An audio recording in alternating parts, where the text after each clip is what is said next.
একটা কবুতরের পায়ের সাথে চিঠি বেঁধে এক লোক সেই কবুতরটাকে আকাশে উড়াই দিছে। এদিকে থানার একজন পুলিশ আবার এই বিষয়টাকে লক্ষ্য করেছে। আরে কবুতরের পায়ের সাথে চিঠি বেঁধে লোকটা কি কোনো গোপন তথ্য আদান প্রদান করে নাকি দেখি তো।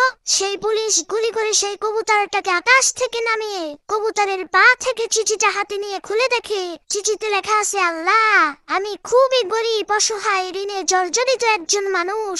আমার 1,00,000 টাকা দরকার। তুমি আমাকে 1,00,000 টাকা দাও। তুমি তো আকাশে থাকো, এই কারণে এই কবুতরের মাধ্যমে তোমার কাছে চিঠিটা পাঠাইলাম। চিঠিটা পড়ে সেই পুলিশের মনে অনেক দয়া হলো। সে যখন তার থানার অন্যান্য সমস্ত পুলিশের কাছে এই বিষয়টাকে খুলে বলল, তখন থানার সমস্ত পুলিশেরা মিলে পরামর্শ করে সিদ্ধান্ত নিল তারা তাদের বেতনের টাকা থেকে কিছু টাকা দিয়ে সেই অসহায় লোকটাকে সাহায্য করবে। তো থানার সকল পুলিশের কাছ থেকে চাঁদা তোলা হলো। দেখা গেল 50,000 টাকা হয়েছে। তখন ওই পুলিশ 50,000 টাকা নিয়ে ওই গরিব অসহায় লোকটার হাতে দিয়ে বলছে, ভাই, তুমি যে আল্লাহর কাছে চিঠি লিখে সাহায্য চাইছিলা, আল্লাহ তো তোমার চিঠি কবুল করছে।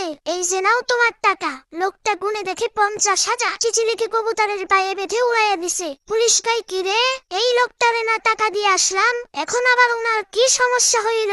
তখন সেই পুলিশ উড়ে যাওয়া ওই কবুতরটাকে গুলি করে নামিয়ে চিঠিটা খুলে দেখে তাতে লেখা আছে, আল্লাহ, তুমি টাকা দিছো ভালো কথা, কিন্তু তুমি পুলিশের হাত দিয়ে দিতে গেছো কেন?